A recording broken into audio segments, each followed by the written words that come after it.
LEGO sent me the Stranger Things The Creel House for review, a new product set to release in January of 2026, perfectly timed with the airing of Season 5 of the show. Now, there's a lot to unpack here, literally speaking, a ton of characters, 2 vehicles, or 3 if you'd like to see it that way, and of course, the Creel's house at the center of important events of Season 4 and 5. Not too sure how this will go, spoilers wise, so proceed at your own risk.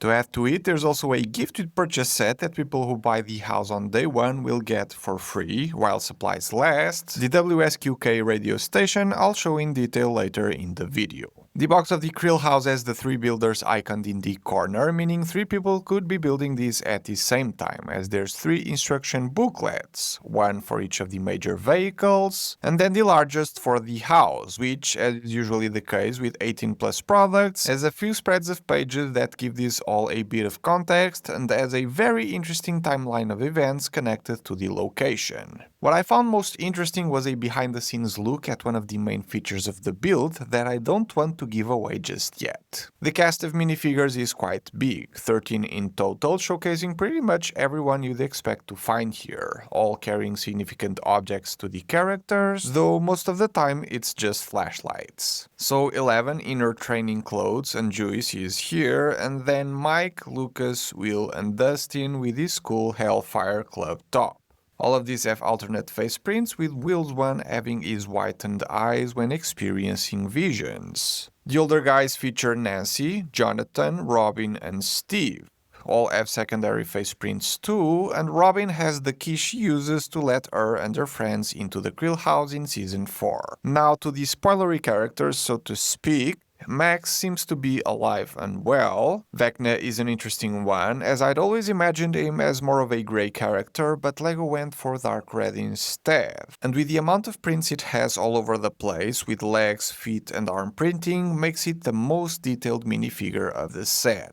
There's even this new claw piece attached to his hand, which, to my knowledge, is a brand new element. Holly Wheeler is an interesting inclusion that makes a lot of sense given the progression of this story in Season 5, all dressed up in clothes found in the Creel house, and so he's her imaginary friend, Mr. What's-It, with his pocket watch. Now, can you see anything interesting about these two? Their hair features a brand new LEGO color, something like mustard yellow. It kinda sits between tan and nougat in the spectrum, which is very interesting. I'm curious to see if this will only see used with minifigures, or if it will see its way into regular bricks too. Will's bike is one of the vehicles of the set, so to speak. Then there's Steve's BMV, which is one of the coolest 6 studs wide vehicles I've seen LEGO doing in recent years. The shaping of the front is quite nice. The license plate is a reference to the product number, a sticker by the way, one of 26 this set has, split into 2 different sticker sheets. The downside of having a 6 studs wide vehicle with such a thin windscreen element is that inside just a minifigure sits in the middle, rather than making it possible to have 2 side by side like we see on the WSQK van.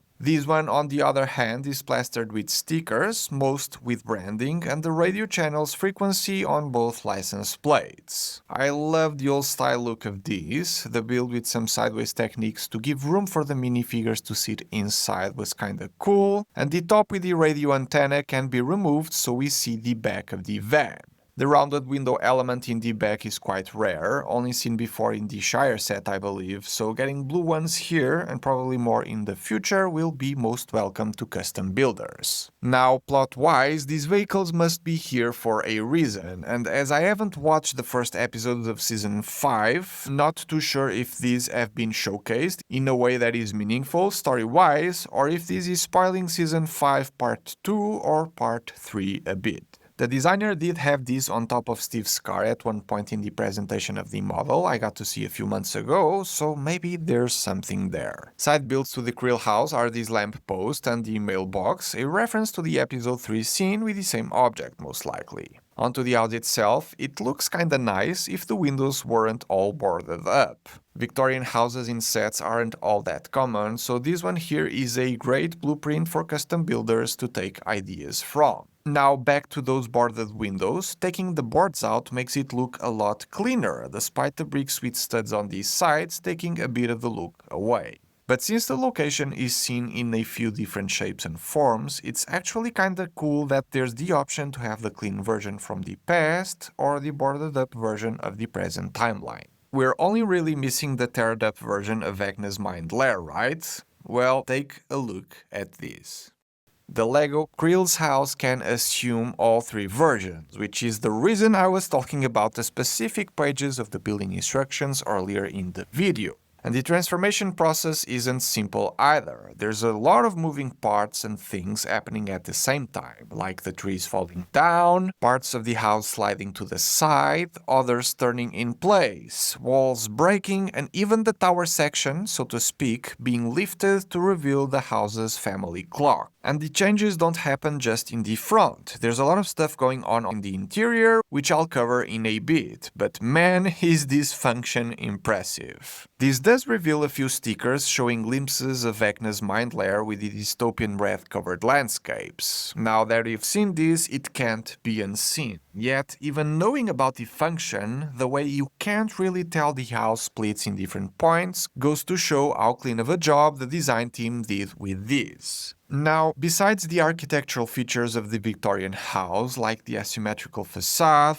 the elaborate porch area, or the stained glass windows, like the one seen on the entrance door, there's not a whole lot to look at. The roof, at times, isn't the most clean, and the trees are nothing to write home about, as I do feel they would need a lot more foliage to look great. And while these sections do look kinda weird, being directly connected to the house, I do understand the need for them in order to make the function stable, as this is generally the place from where you want to pick it to do the transformation. Turning the model around, surprisingly enough, reveals a full interior, filled with details and Easter eggs fans of this show will surely appreciate. And again, if it weren't for this weird assembly up here that moves that raised part of the roof up, you would never guess there's a function that breaks this thing into sections, which ends up revealing a few more of those landscapes from the mind lair. The entrance hall has a phone and a lamp on the table there, the living room to the side is fully furnished and has a newspaper referencing a story with a school principal that at this point in time does not ring a bell. On the opposite side of the house there's the dining room where the Creel family's downfall started. Above, Alice Creel's bedroom is furnished accordingly with some pink accents here and there, and a picture of a bunny, probably referencing the dead animals that started showing up in Hawkins then, including the dead rabbit in her lawn. In the middle there's that wall section that transforms into a mind lair landscape, and to the left, Henry Creel's room is nicely detailed, showing his love for spiders with that tile on his bed, and a drawing he made of the mind flayer over the trunk.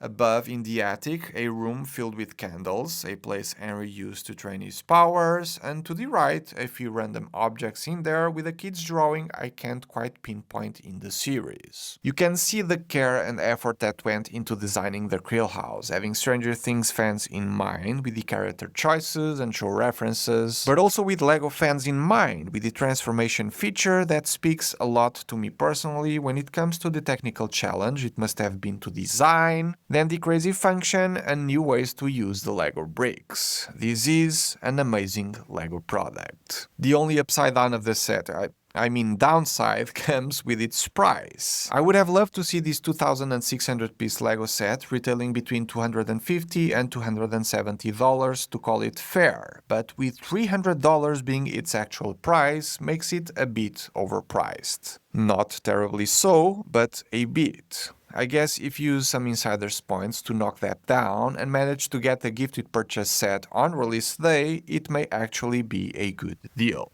Which is probably a good time to show you that one. The Cox radio station gifted purchase set includes two much needed characters that didn't make the main set, Joyce and Hopper, which don't seem to have anything exclusive about them. The build itself is rather simple and features the lounge area with the L-shaped couch with a coffee table in front of it that has a transistor specs manual. There's a TV and a table in the back with a few more items.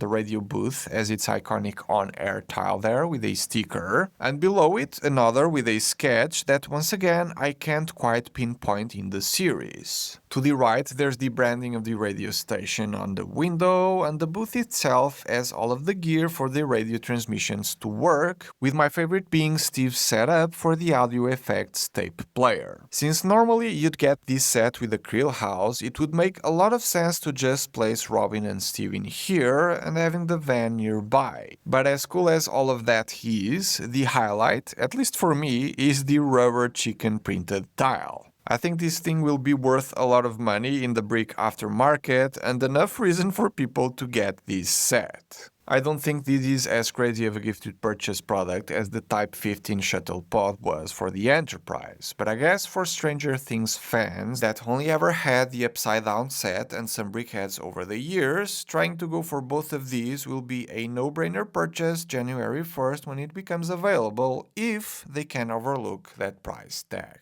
If you want to see what the designers had to say about this set, you can check it here, and if you don't care about that, you can check this video instead.